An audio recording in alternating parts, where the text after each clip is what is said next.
মুজিবুল হক চুন্নুর মনোনয়ন যাচাই বাছাইয়ে হট্টগোল, পরে বাতিল। হাদি হত্যা, ফয়সাল আলমগীরকে ধরতে সর্বোচ্চ চেষ্টা চালাবে র্যাব, বলছে ডিজি। পরিণতি হাদির মতো হবে, কাফনের কাপড় সহ উড়ো চিঠিতে বিএনপি প্রার্থীকে হুমকি। এবং সর্বশেষ জানাবো, এলপি গ্যাসের দাম 53 টাকা বেড়ে 1306 টাকা। দর্শক, শুনছিলেন সংবাদ শিরোনাম। এবার জানিয়ে দিব বিস্তারিত সংবাদ। তবে তার আগে অনুরোধ থাকবে ভিডিওটিতে একটি লাইক দিন এবং ভিডিও সম্পর্কে আপনাদের গুরুত্বপূর্ণ মতামত কমেন্ট করে জানিয়ে দিন। মুজিবুল হক চুন্নুর মনোনয়ন যাচাই বাছাইয়ে হট্টগোল, পরে বাতিল। জাতীয় পার্টির একাংশের চেয়ারম্যান মুজিবুল হক চুন্নুর মনোনয়ন যাচাই বাছাইকে কেন্দ্র করে হট্টগোলের ঘটনা ঘটেছে। দুপুরে জেলা রিটার্নিং কর্মকর্তা কার্যালয়ে মনোনয়ন যাচাই বাছাই চলাকালে এই ঘটনা ঘটে। এছাড়া হলফনামায় বিভিন্ন ত্রুটির কারণে তার মনোনয়ন বাতিল ঘোষণা করা হয়। এদিন জেলা রিটার্নিং কর্মকর্তা কার্যালয়ে মুজিবুল হক চুন্নুকে আওয়ামী লীগের দোসর হিসেবে উল্লেখ করে তার শাস্তির দাবি জানান উপস্থিত জনতা। তবে যাচাই বাছাইয়ের সময় মুজিবুল হক চুন্নু নিজে উপস্থিত ছিলেন না, তার পক্ষে কয়েকজন প্রতিনিধি সেখানে উপস্থিত ছিলেন। পরবর্তীতে মামলার তথ্য গোপন করা, ঋণ খেলাপি হওয়া এবং মনোনয়নপত্রে জাতীয় পার্টির চেয়ারম্যানের স্বাক্ষর না থাকা সহ বিভিন্ন ত্রুটির কারণে জেলা রিটার্নিং কর্মকর্তা মোহাম্মদ আসলাম মোল্লা মুজিবুল হক চুন্নুর মনোনয়নপত্র বাতিল ঘোষণা করেন। উল্লেখ্য, মুজিবুল হক চুন্নুর জাতীয় পার্টির একাংশের চেয়ারম্যান এবং ফ্যাসিবাদী আওয়ামী লীগ সরকারের সময় দুইবার মন্ত্রীর দায়িত্ব পালন করেন। সর্বশেষ 2024 সালে দ্বাদশ জাতীয় সংসদ নির্বাচনে তিনি জাতীয় পার্টির মনোনীত ও আওয়ামী লীগ সমর্থিত প্রার্থী হিসেবে নিজেকে উপস্থাপন করে পোস্ট সাটিয়ে ছিলেন নির্বাচনী এলাকায়। মনোনয়নপত্র ক্রয় ও দাখিলের সময় তিনি সরাসরি উপস্থিত ছিলেন না। 2024 সালের 5ই আগস্ট শেখ হাসিনা দেশত্যাগের পর থেকে মুজিবুল হক চুন্নু তার নিজ বাড়ি কিংবা নির্বাচনী এলাকা করিমগঞ্জ তাড়াইল উপজেলায় একবারও আসেননি। এমনকি করিমগঞ্জ সাধারণ মানুষের পক্ষ থেকে তার বিরুদ্ধে ছাড়ও মিছিল অনুষ্ঠিত হয়। মনোনয়ন যাচাই বাছাইয়ের শেষ দিনে কিশোরগঞ্জ জেলার 1, 2 ও 3 আসনে মোট 32 প্রার্থীর মধ্যে 15 প্রার্থীর মনোনয়ন বৈধ, 16 জনের বাতিল এবং একটি স্থগিত ঘোষণা করা হয়। হাদি হত্যা, ফয়সাল আলমগীরকে ধরতে সর্বোচ্চ চেষ্টা চালাবে র্যাব, বলছে ডিজি। ইনকিলাব মঞ্চের মুখপাত্র শহীদ ওসমান হাদি হত্যাকাণ্ডের ঘটনায় মূল আসামি ফয়সাল ও আলমগীর গ্রেপ্তার না হওয়া পর্যন্ত সর্বোচ্চ শক্তি দিয়ে কাজ করার কথা জানিয়েছেন র্যাবের মহাপরিচালক অতিরিক্ত আইজিপি AKM শহীদুর রহমান। একই সঙ্গে আসামিরা ভারতে পলাতক থাকলেও তাদের অবস্থান শনাক্ত হলে ফিরিয়ে আনার অনেক উপায় আছে বলেও জানান তিনি। রাজধানীর কারওয়ান বাজারের র্যাব মিডিয়া সেন্টারে আয়োজিত এক সংবাদ সম্মেলনে এসব কথা জানান AKM শহীদুর রহমান।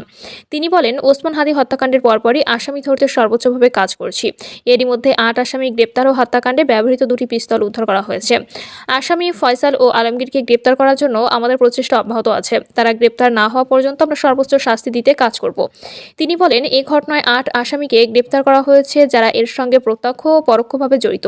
যে মূল আসামি তাকে গ্রেপ্তার করা আমাদের মূল টার্গেট। ফয়সাল ও আলমগীর দেশের বাইরে পালিয়েছে এই বিষয়ে জানতে চাইলে তিনি বলেন, প্রযুক্তি ও ম্যানুয়াল সোর্সের মাধ্যমে তাদের অবস্থান শনাক্তের চেষ্টা করছি। অবস্থান শনাক্ত হলে তাদের গ্রেপ্তার করা হবে। কোনো আসামি যদি দেশের বাইরে পালিয়ে যায় তাকেও ফিরিয়ে আনার প্রক্রিয়া আছে। অনেক উপায় আছে, এসব উপায় প্রয়োগ করা যাবে যদি তাদের অবস্থান আমরা শনাক্ত করতে পারি। দীপু হত্যাকাণ্ডের কথা তুলে ধরে তিনি বলেন, গত 18 ডিসেম্বর ধর্ম নিয়ে কটূক্তির অভিযোগে উত্তেজিত জনতা দীপু চন্দ্রকে হত্যা করে। এর ঘটনার পরপরই আমাদের টিম কাজ শুরু করে এবং ঘটনার সম্পৃক্ত 7 জনকে আমরা গ্রেপ্তার করি এবং পুলিশের কাছে হস্তান্তর করি। খুলনা আদালত প্রাঙ্গণে হত্যার ঘটনা তুলে ধরে তিনি বলেন, গত 17 ডিসেম্বর খুলনা আদালত প্রাঙ্গণে জোড়া খুনের ঘটনা ঘটে। এই ঘটনায় আমরা ছায়া তদন্ত শুরু করি। এই হত্যাকাণ্ডের সঙ্গে সম্পৃক্ত একজনকে আমরা গ্রেপ্তার করি। কেরানীগঞ্জের মাদ্রাসায় বিস্ফোরণের ঘটনা উল্লেখ করে তিনি বলেন, বিস্ফোরণের ঘটনাস্থল থেকে 5টি ককটেল, হাইড্রোজেন পারক্সাইড 12 গ্রাম ও অন্যান্য কেমিক্যাল 5 গ্রাম 7 গ্রাম ও এ ঘটনায় মূল আসামি আলামিন ও সহযোগী আহসানুল্লাহ ওরফে হাসানকে গ্রেপ্তার করি এবং জড়িতদের গ্রেপ্তারে অভিযান অব্যাহত আছে। প্রথম আলো ও ডেইলি স্টারে হামলাকারীদের গ্রেপ্তারের অভিযান অব্যাহত আছে বলেও জানান তিনি। এছাড়াও দেশীয় বিভিন্ন স্থান থেকে অস্ত্র উদ্ধার ও আসন্ন জাতীয় নির্বাচনের আগে আইন শৃঙ্খলা পরিস্থিতি যাতে ভালো হয় এবং সুষ্ঠু সুন্দর নির্বাচন করার জন্য আমরা সবাই আন্তরিক ও নিষ্ঠার সঙ্গে কাজ করছি। পরিণতি হাদির মতো হবে, কাফনের কাপড় সহ উড়োচিরিতে বিএনপির প্রার্থীকে হুমকি। ত্রয়োদশ জাতীয় সংসদ নির্বাচনে কক্সবাজার 4 আসনে বিএনপি প্রার্থী শাহজাহান চৌধুরীকে নির্বাচন থেকে সরে দাঁড়াতে উড়োচিরিতে হুমকি দেওয়া হয়েছে। চিঠির খামের ভেতরে একটি সাদা কাপড়ের টুকরো পাওয়া গেছে, যা কাফনের কাপড় হিসেবে ইঙ্গিত করা হয়েছে বলে দাবি করা হচ্ছে।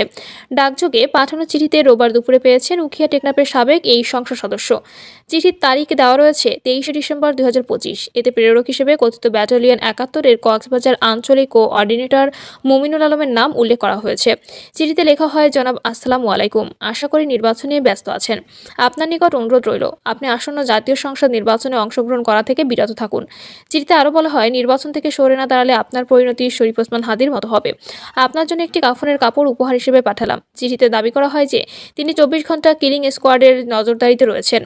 ঘটনার পরপরই বিএনপির ভারপ্রাপ্ত চেয়ারম্যান তারেক রহমান ফোন করে শাহজাহান চৌধুরীর খোঁজ খবর নেন। শাহজাহান চৌধুরী জানান, দলের প্রধান তারেক রহমান সার্বিক সহযোগিতার আশ্বাস দিয়েছেন, তবে তিনি বর্তমানে চরম নিরাপত্তাহীনতায় ভুগছেন বলে জানান। উড়ো চিঠি প্রসঙ্গে আইনি ব্যবস্থা নিতে থানায় একটি সাধারণ ডায়েরি করা হয়েছে বলে জানান তিনি। এদিকে রোববার দুপুরে আইন শৃঙ্খলা পরিস্থিতি নিয়ে শাহজাহান চৌধুরী নির্বাচনী এলাকায় মত বিনিময় সভা করেন নির্বাচন commissioner brigadier general Abul Fazal Mohammad Sanaullah. সভা চলাকালীন সময়ে হুমকি প্রদানের বিষয়টি শুনলে তিনি তা খতিয়ে দেখে ব্যবস্থা নেবেন বলে আশ্বস্ত করেন। উখিয়া থানার ভারপ্রাপ্ত কর্মকর্তা নূর আহমদ জানান, সাধারণ ডায়েরিটা গ্রহণ করা হয়েছে, নিরাপত্তা বিষয়ে গুরুত্ব দিয়ে যথাযথ ব্যবস্থা নেওয়া হবে। উখিয়া থানার ভারপ্রাপ্ত কর্মকর্তা নূর আহমদ বিষয়টি নিশ্চিত করে বলেন, ডিজিটি গ্রহণ করা হয়েছে এবং নিরাপত্তা জোরদারের প্রয়োজনীয় ব্যবস্থা নেওয়া হবে। এই ঘটনায় এলাকায় উদ্বিগ্ন ও উৎকণ্ঠা বিরাজ করছে বলে জানিয়েছেন স্থানীয়রা। নির্বাচনী পরিবেশ এবং প্রার্থীদের নিরাপত্তা নিশ্চিত করতে প্রশাসনের কার্যকর ভূমিকার দাবি জানিয়েছেন স্থানীয় রাজনৈতিক নেতারা। এলপি গ্যাসের দাম 53 টাকা বেড়ে 1306 টাকা।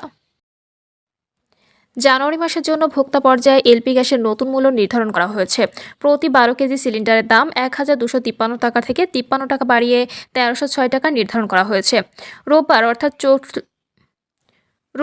অর্থাৎ 4 জানুয়ারি নতুন এ মূল্য ঘোষণা করে বাংলাদেশ এনার্জি রেগুলেটরি কমিশন, যা আজ সন্ধ্যা থেকে কার্যকর হবে। এছাড়া অটো গ্যাসের দাম 57 টাকা 32 পয়সা থেকে 2 টাকা 48 পয়সা বাড়িয়ে 49 টাকা 80 পয়সা নির্ধারণ করা হয়েছে। এর আগে ডিসেম্বর মাসে 12 কেজি সিলিন্ডারের দাম 38 টাকা বাড়িয়ে 1253 টাকা নির্ধারণ করা হয়েছিল। পাশাপাশি অটো গ্যাসের দাম যখন 1 টাকা 74 পয়সা বাড়িয়ে 57 টাকা 32 পয়সা নির্ধারণ করা হয়। প্রিয় দর্শক, এই ছিল এখনকার সর্বশেষ সংবাদ। আপডেট সব সংবাদ পেতে চ্যানেলটি সাবস্ক্রাইব করে বেল আইকনটি ক্লিক করে রাখুন।